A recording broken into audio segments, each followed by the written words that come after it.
It had been a year of retreating into herself, ignoring phone calls from friends and family, and waking up wishing she was dead too.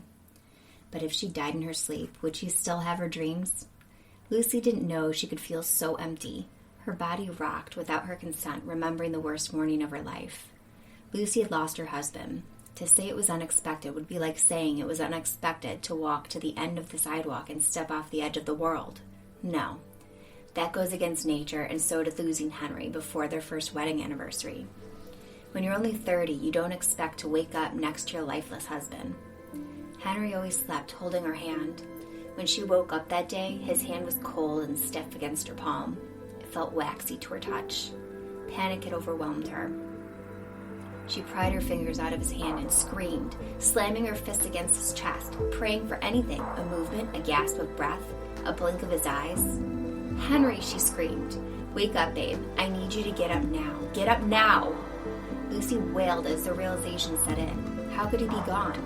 Lucy scanned through the previous night's events in her mind as she looked at for her phone. They went out to dinner, had some beers, and watched a movie in bed. Absolutely nothing of substance. What could have happened? She finally fumbled for her phone and called 911. Within 10 minutes, paramedics arrived. Only 20 minutes later, he was on a gurney with a sheet covering his face. 2 weeks later, she learned he had an undiagnosed heart condition. 1 month later, he started visiting her in her dreams. And now she only lived to sleep.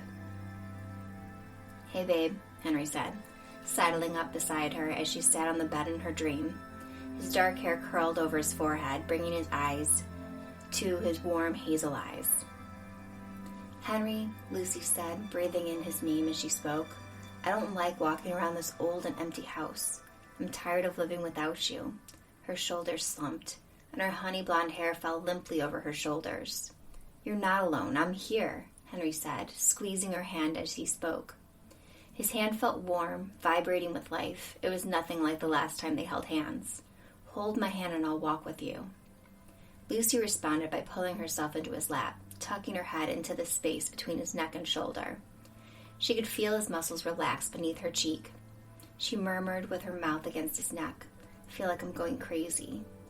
The stairs creak when I try to go to sleep. I hear whispered words in the hallways. And then there's this. You seem so real in my dreams, but then I wake up and you're gone. All that's left is the ghost of you." "Close your eyes," Henry said, rocking her back and forth as if she were a baby. "I'll always be here when you go to sleep." She lifted her head to look him in the eyes.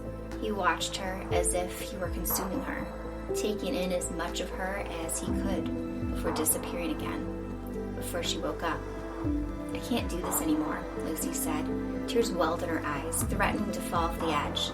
"Some days I can't even get myself dressed. Most days. I don't want to do life without you."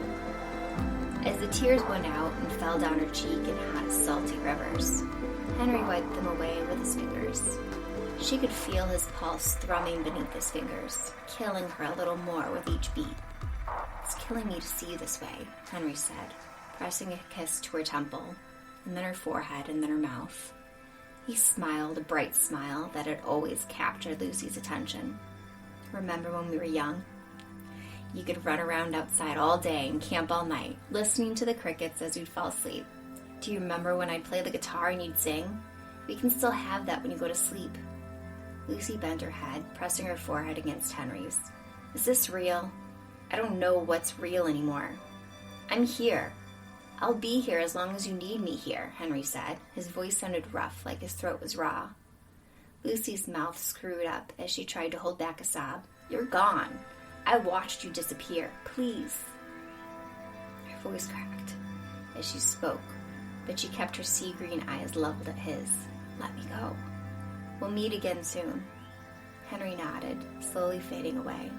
No, wait for me," Lucy cried, regretting her words the moment they left her lips. "I want to see you when I fall asleep. Don't listen to a word I said. Stay." Lucy begged with tear-stained cheeks. Henry squeezed her hand. 3 pumps, "I love you," before he disappeared from her dreams.